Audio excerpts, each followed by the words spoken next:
Breaking in local. Inside Hollis Hall, a real conversation just jumped from whispers to the whiteboard.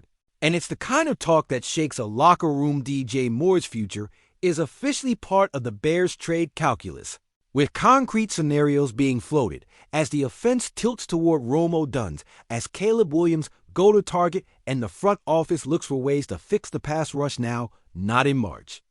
This isn't drama for clicks. It's football logic colliding with timelines, contracts, and a November deadline. And you're hearing it here first because we're connected to what actually matters on the ground: targets, touchdowns, and the cold math of roster building in year one of Ben Johnson. Welcome back to Bears News Fan Report, and don't blink. The temperature on this story is rising by the hour, and it will affect Sundays at Soldier Field. Here's the picture. Through 3 games, Odunze has more catches, more looks, more yards, and more touchdowns than Moore. And it isn't because DJ forgot how to play. It's because the system is moving fast to what Caleb sees pre-snap and trusts in stride timing routes with Rome leverage reads. Quick decisions that pick on linebackers in space. Wow. Ben Johnson layers the tight end up the seam and the new rookie, wide out on those dagger and glance concepts that keep the offense on schedule. At the same time, Moore is 28 on a long premium extension that he absolutely earned.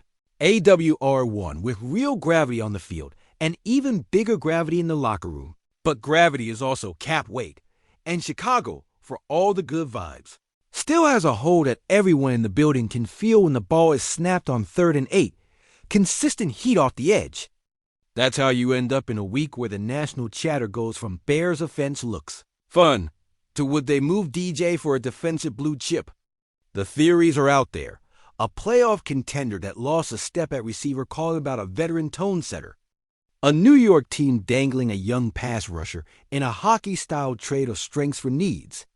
And yes, the familiar West Coast suitor that believes it's one route runner away from balance.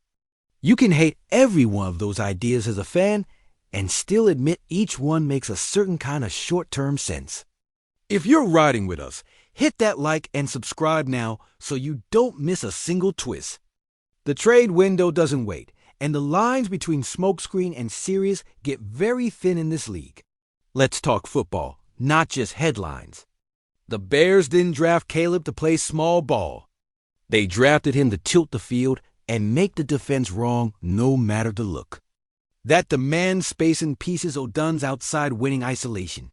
A rookie tight end who can threaten the seam and block enough to keep you in 12 when you want to be nasty. Plus a second young wideout with yards after catch juice, pushing snaps, and forcing safeties to be honest. Stack that with DJ, and you have a 4-man pass game that can overwhelm teams still trying to stop our run fits. But stack that against reality, and you see where the debate starts. If the pass rush can't get home, you get stuck in shootouts where one tip ball decides your week. This is how smart teams make hard choices. Do you cash a premium receiver for a premium rusher while Odunze's rookie deal, the tight end's rookie deal, and the second-round wideout's rookie deal give you cost control? Or do you double down on firepower, trust internal growth on defense, and try to cook teams 31-24 while the front office hunts a mid-tier edge with picks? This is not a benching story, not a punishment, not disrespect. It's a how do we maximize a Super Bowl window that might open quicker than anyone expected story.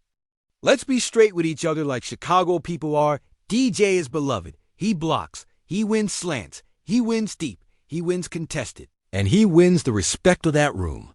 Trade him, and you risk not just production but chemistry.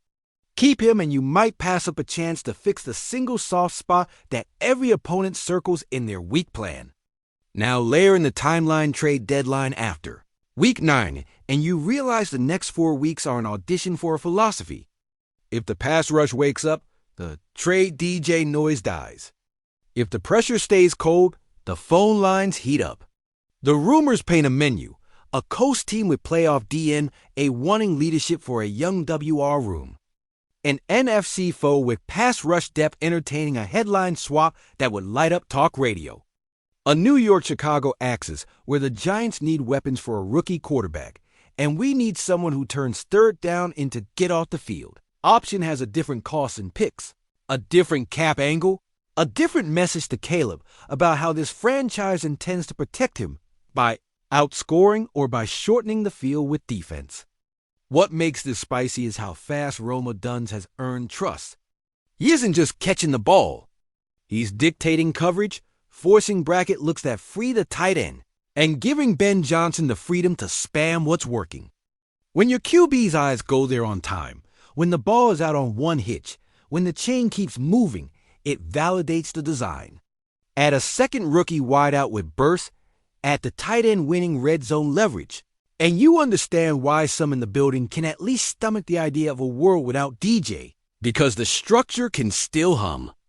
But then Sunday rolls around, and you remember what Moore is in the 2-minute drill, the guy who breaks off a route in sync with his quarterback and turns a busted play into 7 points.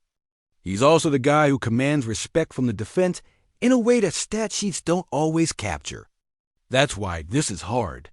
Fans deserve the strategics, so let's map the cap logic quickly without getting wonky. A high-value receiver on a strong contract gives you leverage to bring back premium picks or a premium defender under control. Flip that into a top-tier edge, and you reset the defense's personality overnight. But risk lives here to trade a reliable star for a pass rusher who doesn't fit your front or tinkers with effort, and you set the locker room on edge for nothing. This is where culture and scouting have to be married, not speed dated. And it's where Ben Johnson's offense meets Pole's roster math in the middle of the season, not the offseason comfort zone. Meanwhile, the schedule doesn't slow down. A heavy run opponent 1 week, a surgical quarterback the next, a divisional test where 1 sack and 1 chunk play swing the game. It all compresses the decision. The front office will watch target shares, route wins, separation, and, yes, how the pass rush affects opposing third down efficiency. If the defense can't live off stunts and effort alone, the drumbeat for an edge will grow. And when national voices start mentioning specific teams for DJ, it isn't random. Agents talk, scouts talk, and playoff hopefuls will always call about a WR1 who can steady a young QB or punish single coverage for a veteran. In Seattle, you'd see a respected leader stepping into a culture that values route detail. In New York, you'd see a franchise trying to accelerate a rookie's development with a reliable chain mover. From Chicago's side, you'd be hunting the rare return that changes your third down identity on defense right now. None of this erases Moore's value here. It highlights it. Let's come back to Caleb, because all roads lead to no 13. His growth curve matters more than the weekly power rankings. A young quarterback's confidence is built on answers when the look is weird, when the rush is hot, when the play breaks. Who do I trust? Odunze is earning that trust in real time. DJ already has it. The rookie tight end is flashing it. Strip too much away at once, and you put unnecessary load on your QB's plate. Keep the balance, and you get to reveal your playbook a page at a time instead of shoving the entire binder on the kid's lap. That's why this decision can't be about Twitter X, or about a hot take. It's about building an offense that travels in January while addressing the one thing that keeps you up at night in October. My gut, speaking as a fan and as someone who watches this team every snap, I don't move DJ Moore unless the return is so clean. It makes the defense mean on third down immediately think a young edge with motor and bend who changes protection plans, not a lottery ticket. Keep Moore, and you keep Caleb's emergency exit. You keep the room steady, and you still have pick-based pass to add a rotational rusher if the numbers line up. Trade Moore only if the call you're getting checks every box talent, contract, fit, and timeline, and even then, you better be ready for the human cost, because that jersey means something to the guys sharing that huddle. Your turn, Bears family. Would you pull the trigger if the return is an instant impact pass rusher? Or do you ride with this receiver room and trust Ben Johnson to scheme points while the defense finds answers? Drop your take below. And if you're with us daily, tap subscribe so you don't miss what could be the most important 4 weeks of in-season. Roster chess we've seen in Chicago in a long time.